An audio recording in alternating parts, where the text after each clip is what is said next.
Hi, this is David James speaking to you for Life the Basic Manual. Well, here we are in Las Vegas. Vegas, baby, gotta love it. I've been coming here about 20 plus years. This is the first time I've been to the sign, but we thought we'd better put some video up of that. First time I came was for some of my friends' wedding, Bella and Ron. They invited me to their wedding here. They did it in the Elvis chapel. With an Elvis impersonator, brought her down the aisle playing Love Me Do. It was one of the most surreal experiences of my life, and I've been coming back to Vegas ever since. You gotta love it. I'm gonna head into town, hit some casinos, see where we get to, see how much money I can win or lose. I'll see you later. Well, here we are, another casino. I'm in the parking structure on the top floor. I'm going to try and find my way into the casino itself. I'm probably going to need a ball of string to find my way back here. It's quite confusing. So, 5 reasons why not to go to an on-strip casino and use one of the out-of-town casinos. Firstly, parking. If I go to an out-of-town casino, I can park at ground level. I've got a short walk into the casino. I'm not messing around trying to find my way from an 8-story car park through walkways to the actual casino itself. A couple of other things spring to mind. The odds on the slot machines on the strip, they're the worst odds possible. You're better on an out-of-town casino. The odds on the craps tables.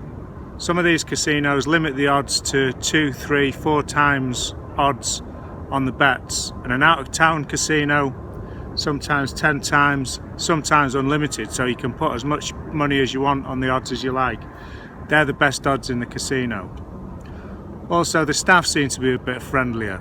These guys in here, they're used to getting newbies all the time, people that don't really know what they're doing, so they're a bit cautious as to what they say. I don't know whether they've been instructed to not really give advice, but they're not very good sometimes. An out-of-town casino, they're a little bit friendlier.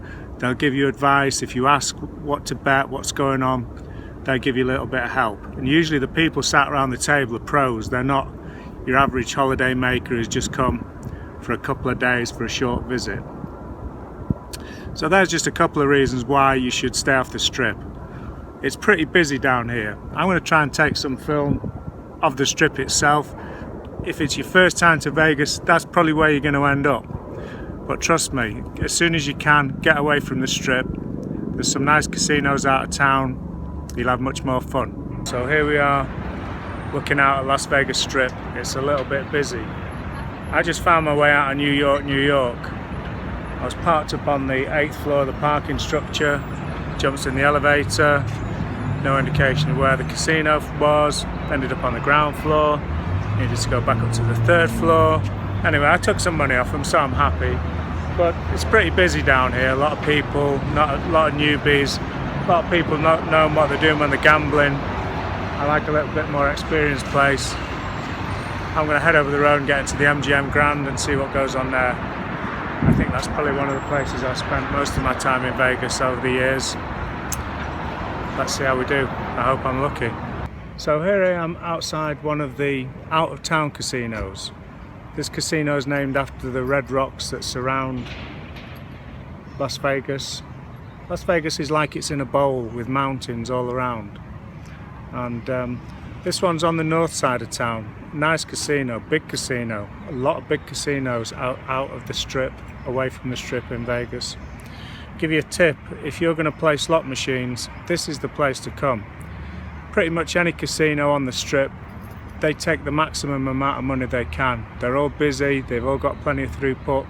These casinos on the outskirts of town, the odds are much better. The percentage take from the casino is much less in an out-of-town casino. Also for stuff like food, the buffets are cheaper. They want to get people out here, they want to encourage people to gamble here. I want to go in and change some money and just check out what the rates of exchange are.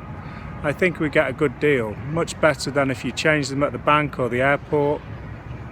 I always bring a little bit of cash with me rather than try and do it on credit cards or debit cards.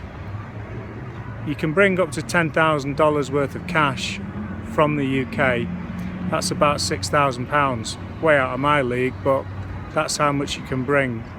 I'm going to check on the exchange rates and I'll get back to you. I might play a few table games while I'm there, see how we go. Okay. Well, I know the sign behind me says welcome to Las Vegas, but I'm just about leaving. I drove in and I'm flying out. And this time I'm leaving with more money than I arrived with, so that's good. Hopefully if you follow some of my tips, you can do the same. Have a great day.